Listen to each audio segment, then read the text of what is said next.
Hi, I'm Geoffrey. Welcome back to Nightfalls. Come, settle in for tonight's calming meditation and soothing bedtime story. As always, don't worry if you fall asleep before the end. You can drift off whenever you're ready. I hope you enjoyed the last episode, The Whispering Pines.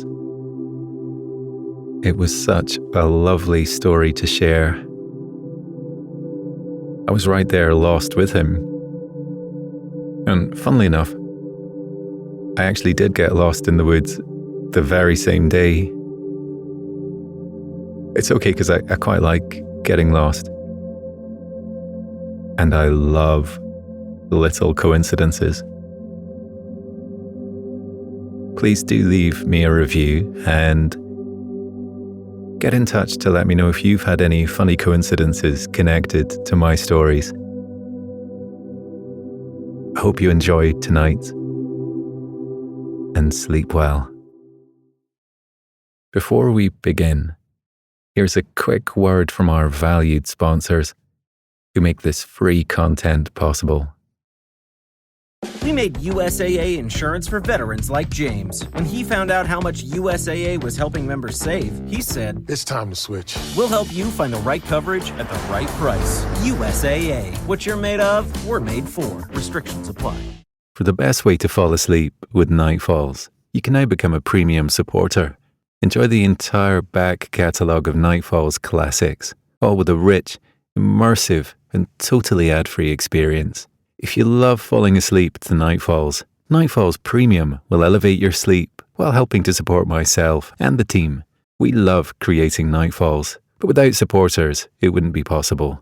Join Nightfalls Premium today in just 2 taps on both Apple Podcasts or via the Supercast link found in the show notes for all other podcast players. Your sleep will thank you for it, and so will I. Hello, Abby here. If you've got children and find bedtime's a struggle, I'd like to tell you about Coco Sleep, a children's story podcast designed to make bedtime a dream. Coco Sleep turns a chaotic bedtime into cozy bonding time. The stories are delivered in a pace that gently slows. Rumour has it that no one's ever heard an ending. So search Coco Sleep on your favourite podcast app and let's make bedtime a dream. That's KOKO Sleep, and I'll see you there.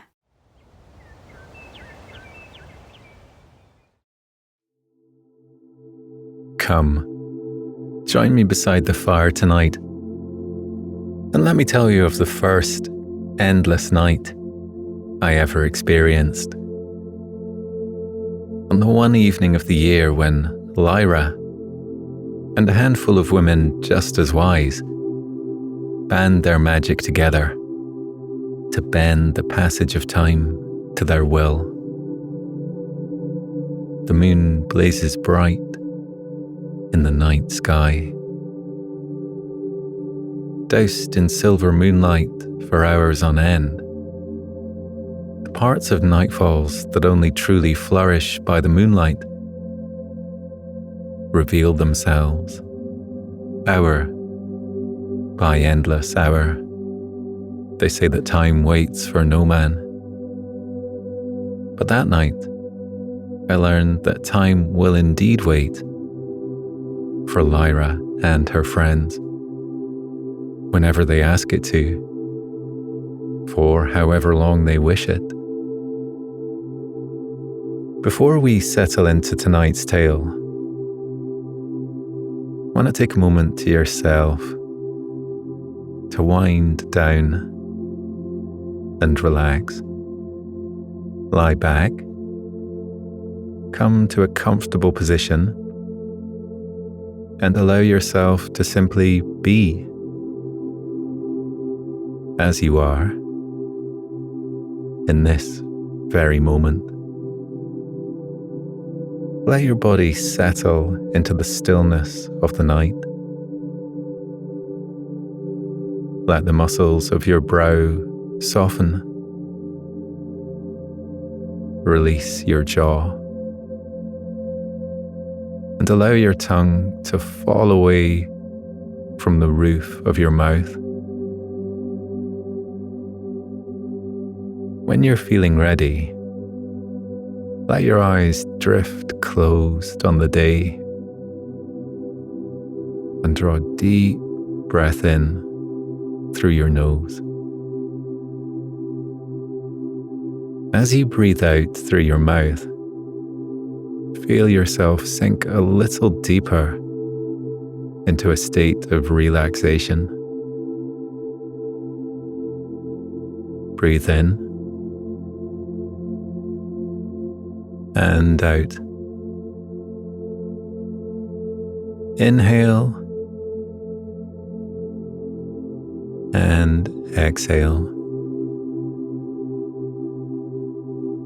Know that granting yourself this time to breathe, to simply be, is no small feat. So, on your next in-breath, take a moment to thank yourself for having made time to care for your body and mind. Exhaling, release the chaos of the day and allow the stress and strain of it to drain from your body on your out breath. Inhaling, allow your breath to fill your lungs, enjoying the gentle stretch as your chest opens out. And exhale. Breathing in once more, let your breath drift deeper still and come to settle in your abdomen, at the very core of your being. As you exhale, perhaps you notice that there's a little more space within you now. Space for you to breathe. Space for you to relax into. Now, if you're feeling ready, tonight's tale can begin.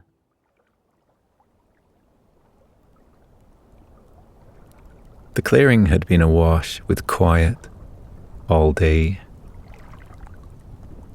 Otto had spent most of his day snoozing on the beach, stirring only on occasion when his tail wagged into the cool water of the lake and disturbed his slumber.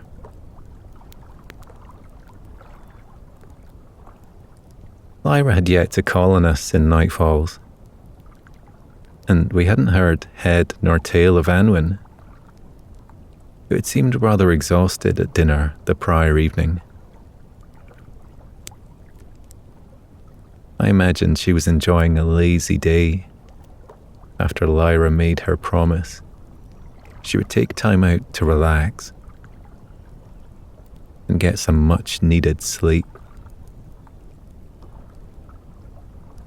It was little wonder she was tired. Winter had finally settled upon the mountains and laid itself thick across the clearing, just as the imminent snowfall would. I imagined that in the water where Anwen made her home, it was harder to keep warm than it had proved for us above ground. We had the heat of the ever-burning campfire keeping us warm. Devani and I had settled into a comfortable quiet and were cozied by that very fireside, reading, when Lyra finally wandered out of the ravine and around the lake towards us.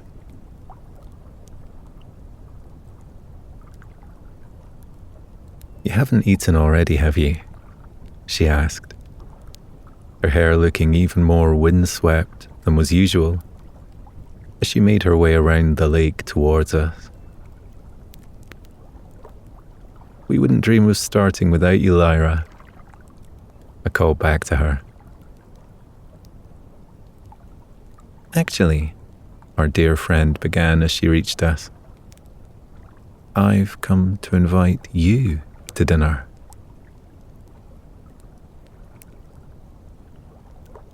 Her offer came as something of a surprise to Devani and I, particularly given her propensity to avoid helping us prepare dinner each night.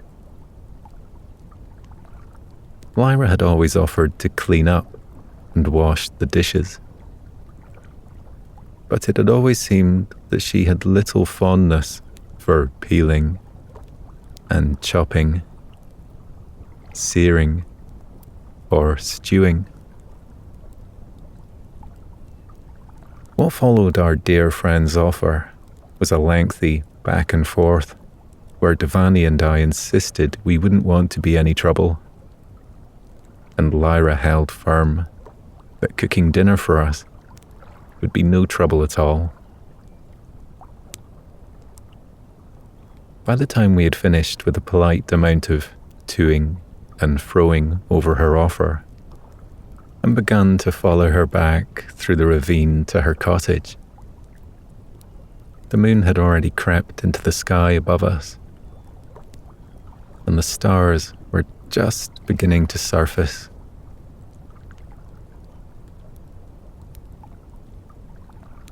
As it transpired, Lyra was quite the host.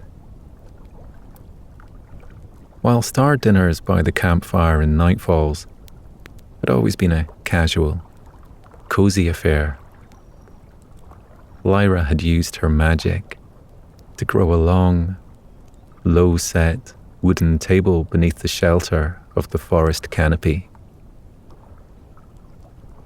At each end of the table, thick tree trunks grew from the ground.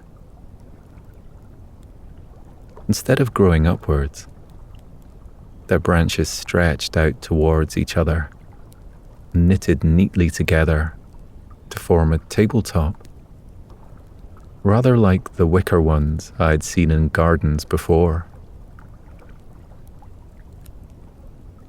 Soft, hand-stitched cushions lined the ground at the edge of the table.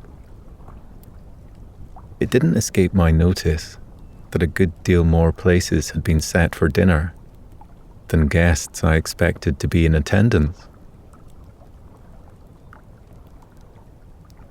Upon the table itself, placemats made of cut rose quartz shimmered in the moonlight.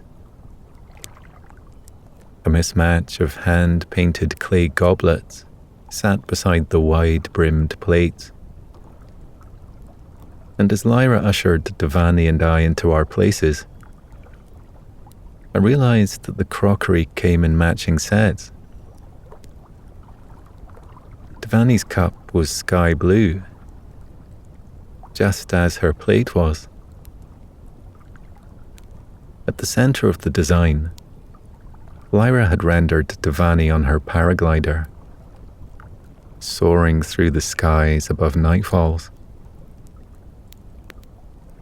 The campfire I so often spun stories over blazed in brushstrokes on my own dinner plate.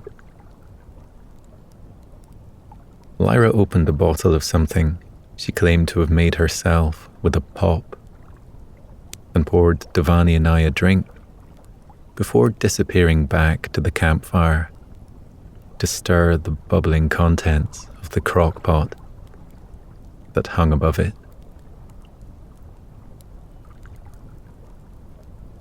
Wildflowers had been tucked inside the twine, keeping Lyra's hand-woven serviettes neatly rolled up. In the center of the table, an arrangement of flowers that seemed to me to be the truest expression of nightfall's beauty I had ever seen, bloomed brightly. Sunset carnations nodded to the oranges of the autumn just past. White snowdrops reminded me of the winter that whistled around us, and yellow buttercups seemed to make promise of the summer sun to come. All along the center of the table, candles burned in the moonlight.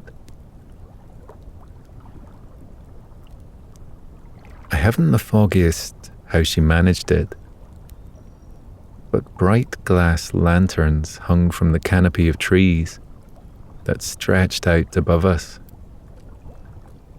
shining the richest of reds and the deepest of purples as they bobbed gently in the breeze above us.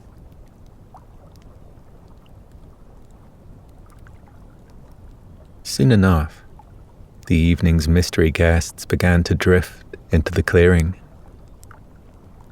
throwing their arms around our host and offering up gifts they had carried across the mountains as they made their way to Lyra's cottage. The first guest introduced herself to us as Astrid, extending a hand to me. Astrid must have spent hours walking across the mountains, and even though winter had settled on the region by then, her hand felt hot to the touch as I shook it. I didn't connect the dots until much later, when she explained to me that, unlike most people, who seemed always to be drawn to the heat and light of a fire, fire had always been drawn to Astrid. It flowed through her and from her. It even warmed her from within when she let it. Astrid talked about fire like I talked about Otto. She made the flames that leapt from the campfire sound just as excitable as I knew my dog to be. She said the fire craved affection.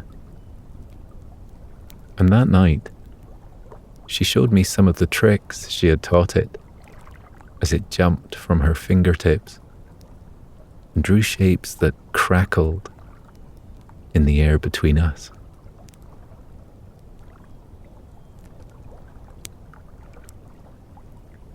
Astrid had cropped red hair and features that never found a moment to rest. Passion, like the fire she was so familiar with, seemed to flow through her every word. You could always tell how Astrid felt about things, for on the rare occasion she didn't tell you herself, the arrangement of her features would give her away. Astrid sat across from Devani and I, toying with the wildflowers in her napkin as the others arrived. Amara seemed to float into the clearing on the evening breeze. There was a lightness about her, in the way the fabric of her dress swayed about her ankles. The pattern woven into the fabric itself seemed to dance upon her with every step she took. Amara had stunning jet black hair and deep brown eyes the moonlight couldn't help but dance across. There was lightness even in the lilt of her voice as she introduced herself. She settled into the seat beside Astrid, and I left the pair to catch up for what sounded like the first time in a long time. The third and final guest to arrive looked as deeply rooted to the earth she stood upon as I often imagined Lyra to be. She had eyes the same mossy green as the forest thicket, and chestnut brown hair bundled high on top of her head. She introduced herself as Inez, before insisting that Lyra let me take care of the dinner, as I had been offering to do. After much cajoling, Lyra joined her friends and Devani at the dinner table. It made me smile to see her amongst friends like that, talking fondly of a youth she had devoted to the mountains and the memories she had forged with the women who sat beside her.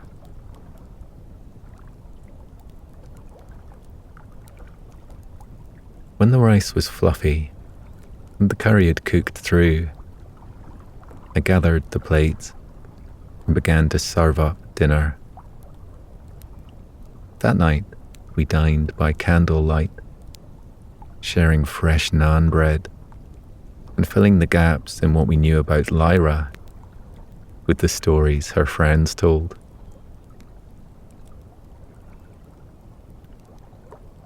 Having perhaps overindulged a little, the need for sleep crept up on me sooner than was usual that night.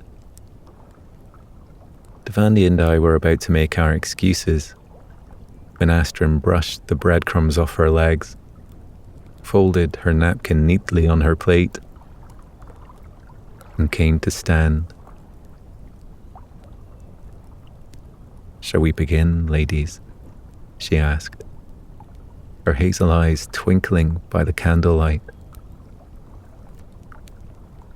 Inez, Amara, and Lyra joined Astrid on their feet, and without explanation wandered over to the campfire, joining their hands around it. They drew a deep breath in together, and Devani and I watched in awe when in unison they closed their eyes, raised their linked hands to the sky, and began to recite an incantation. The words to their spell were old, older than any I had ever come across before, or likely ever would. Whatever dialect the words had been drawn from, and whatever meaning they carried, they seemed to speak directly to time itself. In the ravine, the river stopped running.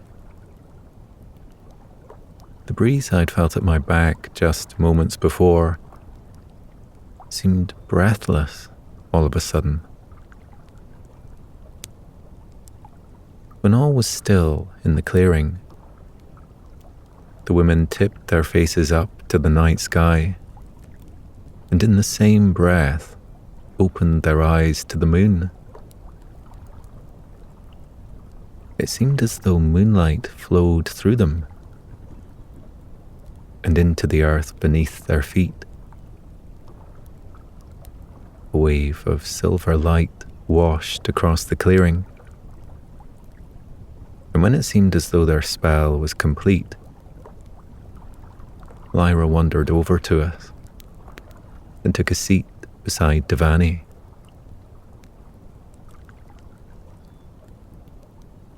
"Welcome to the endless night," she beamed. There are some things in nightfalls that can only flourish by the moonlight. Plants and herbs, trees and fruits that only grow by the glow of the moon. In the normal cycle of day and night, those plants scarcely have time to begin growing before the sun rises on the clearing and forces them to retreat back into the soil once more, Lyra explained. We have always found the herbs and flowers that flourish in the night to be most potent. And so each year, on the same day, we gather together to put a pause to the rising sun. It would take everything out of me to cast a spell like this one alone. That's why we convene, to share the weight of the magic required to hold back the tide of time. The spell allows the forest time to flourish so that we can gather the herbs and flowers required for our work. We'll be off in just a moment to begin gathering the herbs. Please make yourself comfortable by the fire, Lyra insisted before she turned towards her friends. She was almost out of earshot when she said, "There are certain side effects brought about by the endless night, some that I couldn't even begin to explain myself. But that's no matter. I'm sure they will explain themselves perfectly well later on." She smiled, tossing the words over her shoulder carelessly and wandering into the thicket, as though they weren't all I would think about for however many hours or days endless transpired to mean.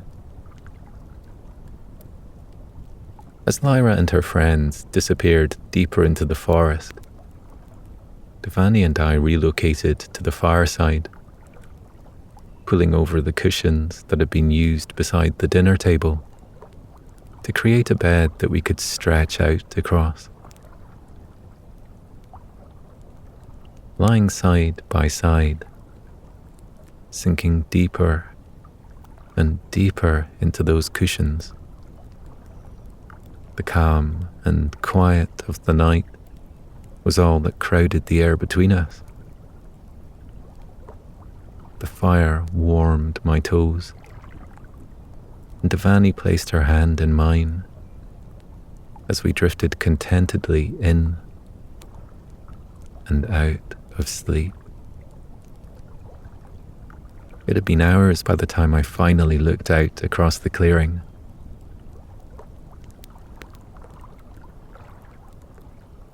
With the night extending its welcome well into the hours of the next day,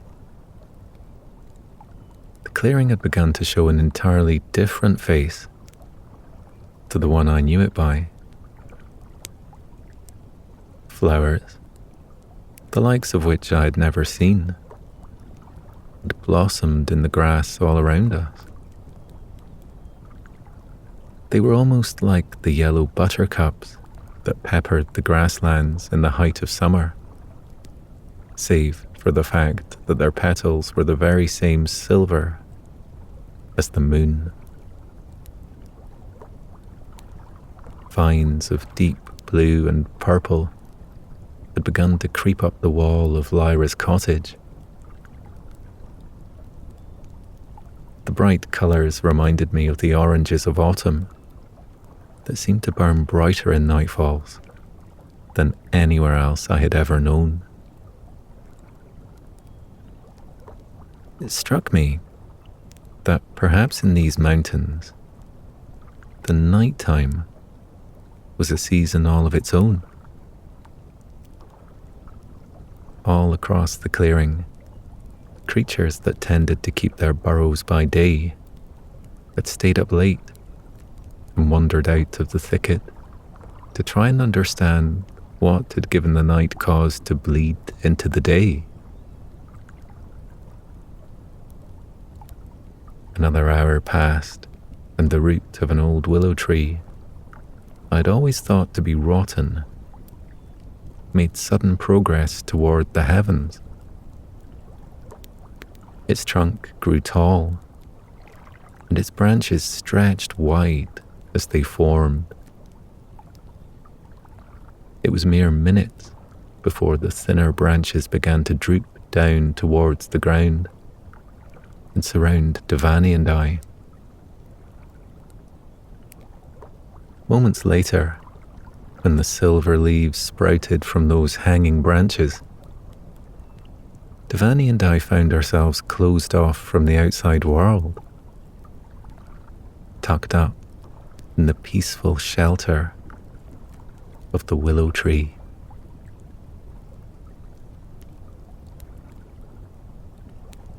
Each time I peeked beyond the boundary of the willow, it felt as though I was watching the forest take a deep breath in and sighing out in relief as it basked beneath the moonlight. At first, I thought that breath was the source of the breeze that suddenly carried across the clearing. It wasn't until the willow started to whisper in the wind, its leaves rustling against each other a little too loudly, that I realized it was the magic of the falls stirring around us.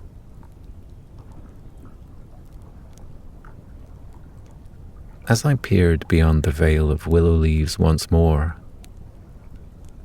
I noticed that for all the life in the clearing that night,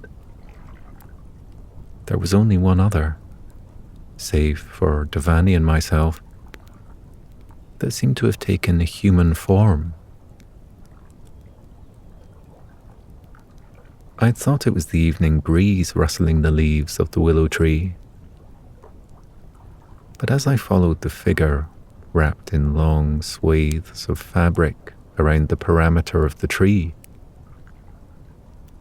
I realized that the night was a quiet one,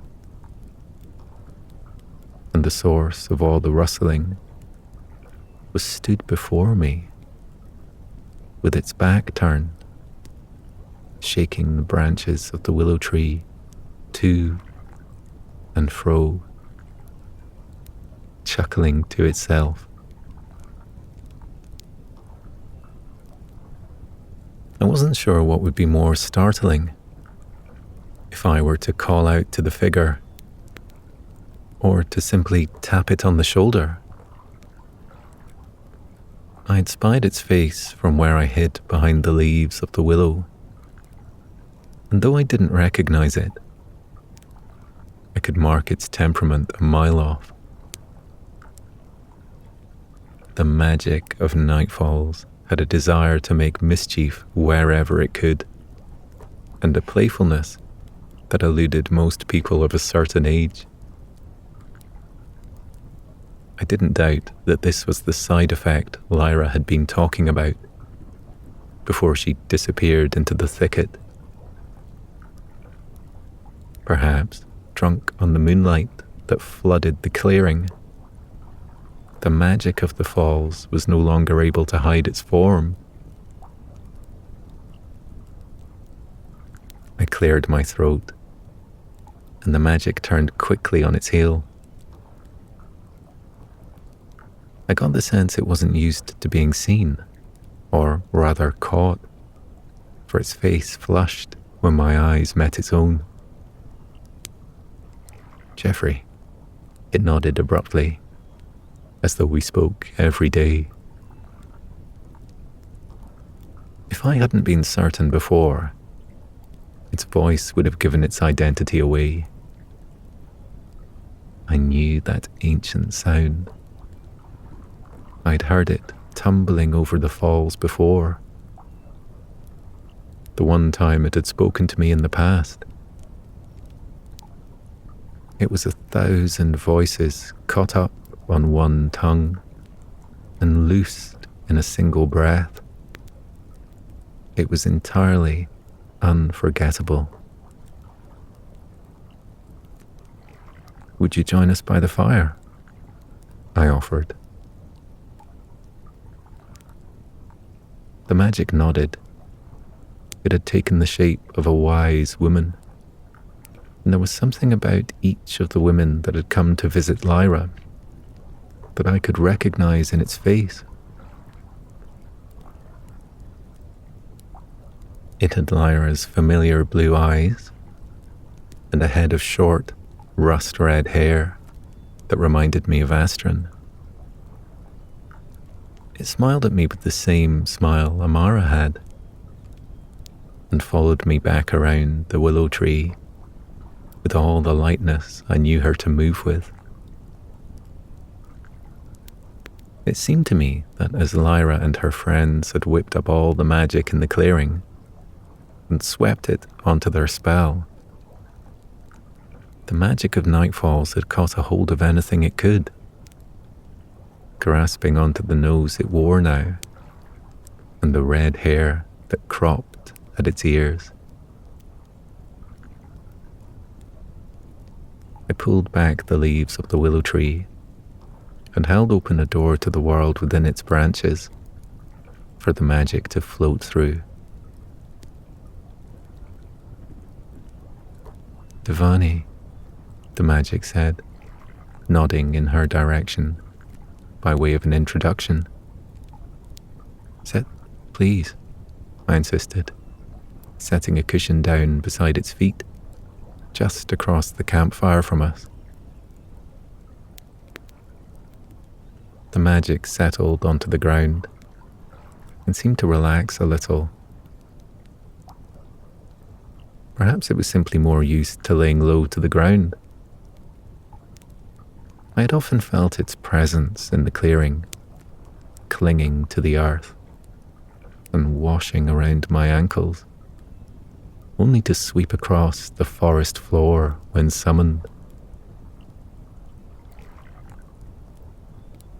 The magic sat quietly, watching Devani and I for a long time before I thought to break the silence.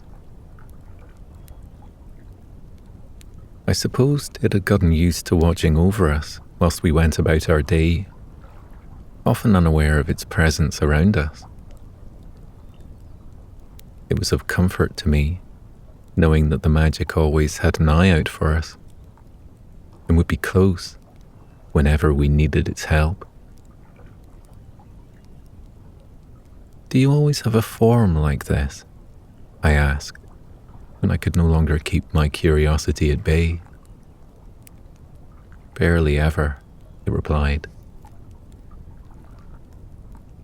"It feels as though you're everywhere most nights, all across the clearing." "Tonight is not most nights," it shrugged, as though that were an adequate explanation. The magic was toying with a thread that hung from the edge of its sleeve when I asked why it had come to settle in Nightfalls, and if it would always remain. "I think I'll stay," it said, humming to itself in agreement. "The forest is a dear old friend. I can't imagine what I would do with my time if we weren't together all day." When I didn't reply, it went on. "I can't form anything new.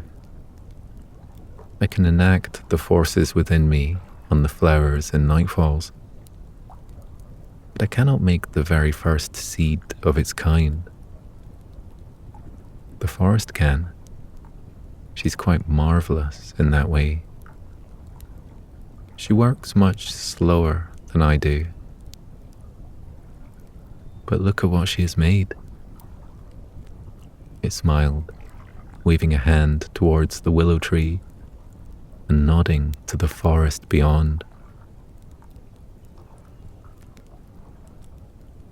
"I have merely dressed up things that she breathed into being. Perhaps it looks to you as though the only fruit in this forest hangs from the trees. But I'd wager that everything around you is the fruit of her labor. wildflowers cover the forest floor because she likes them. And when I can sense them beginning to germinate beneath the surface of the earth, I draw them from the ground and will them to bloom just a little bit brighter so she can enjoy them all the more. I thought the pair of you were one and the same, Devani said, her brow furrowed as she tried to make sense of it all. On the contrary, quite different, the magic said, chuckling to itself. What should we call her? Devani asked, her hand brushing gently over the forest floor. Ask her yourself, the magic dared. What should I call you, Forest? Devani asked, her voice barely a whisper. And in answer to her question, the name Dianthe spelled itself out in wildflowers that burst from the earth before us. Beside me, Devani fought a yawn, one that I couldn't help but catch off her. The night may well stretch on for several more spins of the earth, the magic sighed, stifling a yawn of its own. We ought to rest, it decided. And rest we did. That night, the three of us slept soundly beneath the shelter of the silver willow. Devani and I were satisfied to have uncovered at least some of the answers we sought. And so, as the endless night reeled on around us, we allowed ourselves to drift off into deep dreams with the magic at our side and the forest as our friend.